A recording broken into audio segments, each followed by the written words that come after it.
Alright, so I'm up again. You'll be hearing a little bit of ABC News in the background. Good morning, America. So I'm watching the news this morning. Pretty much the same deal. They're doing something on Michael Jordan a little bit and Kobe Bryant and things like that. Just kind of catch up. And sad tragedy about him and his daughter, of course, crashing into a mountain in Hawaii or something of that nature. But anyway, some people want to tell you what you heard from your ex-girlfriend when she told you she was trying to divorce her husband, right? Scott Edward Harrison. And you're pretty sure that's why you sent her almost $1,000 to $1,200, $1,250 somewhere in there. That's more than enough for a divorce because I divorced my ex-wife for around 300 or so. But I was also helping her out because she needed a little bit of cash. Now, all she would have had to do is either get a DNA test with him or me, right? Too, but she's up there in New York with him, so that would be quicker. I don't know if she did it or not. But I do know the findings based on the birth weight would be it wasn't his. That him and her told me was just 4 pounds 9 ounces. And unless they're both dead or something, I should hear from Patrick or Mary Bell by now. Don't you think? The boy would be in his 20s, right? He was May 31st, 97, right? So to now is almost 23 years, right? And he was born almost 2 years after John. But in May. Anyway, the 31st, right? So I should be seeing some kind of Facebook or social media. Why not, Scott? You're the last one to see him, aren't you? Yeah. Where are they? Where's both of them? Mary Bell should selling jewelry or something. Why doesn't she have a YouTube page selling jewelry? I don't contact a lot of people, but you can contact me either way. Or not. See, I ain't contacted Molly directly, except occasionally to see if she wants to go back to being friends. Period. Okay, the friends with benefits didn't quite work out. Me and her weren't on the same page as far as what a relationship was either. I was just trying to make sure I didn't get her pregnant after we had sex, unless she was transgendered and lied about it and didn't tell me that part.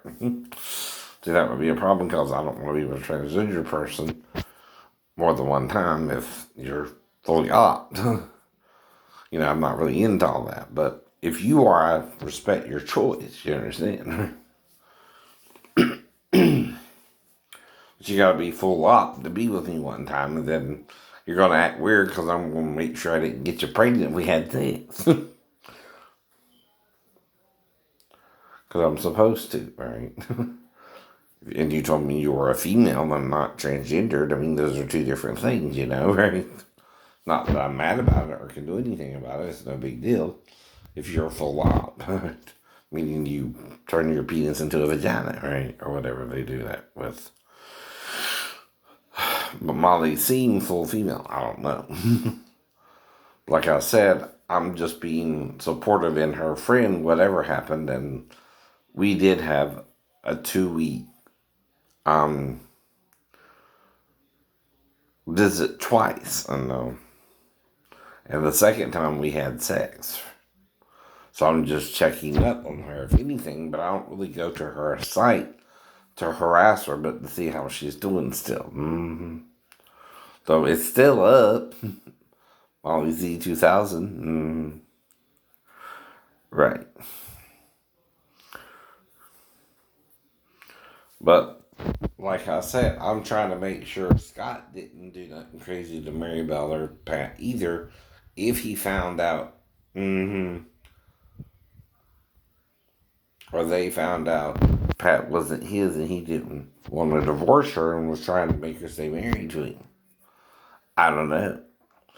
And she was trying to divorce him when she talked to me. Now, if he's so religious Catholic, like I said, the church can absolve you of divorce if the woman was already pregnant before you got married to her. Things like that. You don't know your own religion. You'd still be buried in the Catholic cemetery if that's your problem. You ain't got to kill the girl over it if she wanted to divorce you. See, a lot of people misunderstand their own religion because they don't know it. Now, the thing is, even if I'm trying to explain something to you, people are confused about by the Catholic Church as well. My job is, like all religious leaders, to figure out what's going on. A lot of people are hiding things a little bit. Because what they're hiding is the Greek word used in John chapter 8 is wife, not woman. Now, dumbass King James and his little translators lied too. It's supposed to be wife, not woman, not woman. Reason is, they use wife for Matthew 1, where the word is used for Mary and Joseph, right?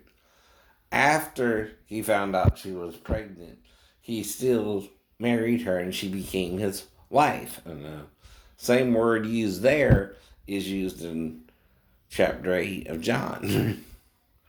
But the problem is someone's lying about it by now. For about 1700 years. And telling you the wrong person and that it was a prostitute or something. But then who was committing adultery? The man, because he was married to a woman. I never heard of that in Judaism. But if she was married to Jesus and with another man, yeah, that would be adultery. Don't you understand the nature of the crime? Is someone's wife had sex with another man. They caught her in the very act of adultery. She was having sex with a man. Who was it? Jesus. Who is her husband, who was in the temple preaching in Jerusalem. Now, if you want to get that wrong, you can get that wrong. But your problem is the Greek language itself says something different. Now, like I told you, I can show you the word. I can spell out the word for you from Greek to English. But if you don't want to accept it, I'm wasting my time. I can't make you accept it. That's not a witness's job. It's just to tell you you're wrong. Do what you want to do about it, but you're misinterpreting that word. It's not to change you because it can't. Nothing can change your mind but you seeing it for yourself and acknowledging you were shown wrong by the Catholic Church, by the way. And that's who showed you wrong. Now, King James continued in the error because he also interpreted the word as a woman when it means wife. Okay, that's called wordplay. Okay, if one definition says wife in Matthew, you either need to make it all wife for that word or not. Because, see, if the Greeks have one word for wife and woman, or it's the same word, I don't know. I have to get Greek literature to find that out. But the Jews were doing different things with the Greek language. One of the things they would do is they would add different vowel endings and pluralize certain words, and even in some words with an N for some reason. I don't know what that was about either. But they would kind of change the ending of certain words. Well, like I'm telling you, woman is also spelled differently in the Hebrew.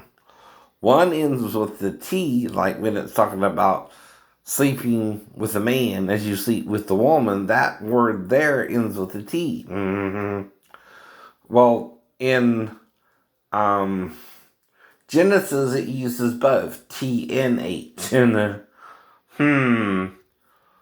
a man shall leave his father and mother and cleave unto his wife, right?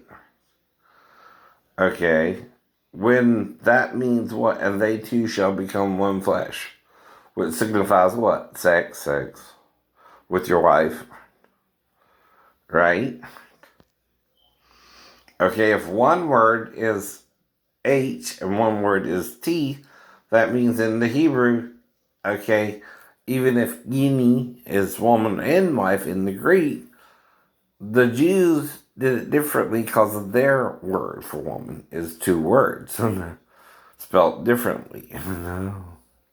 So one in the Hebrew, Greek, Koine, Greek, means wife.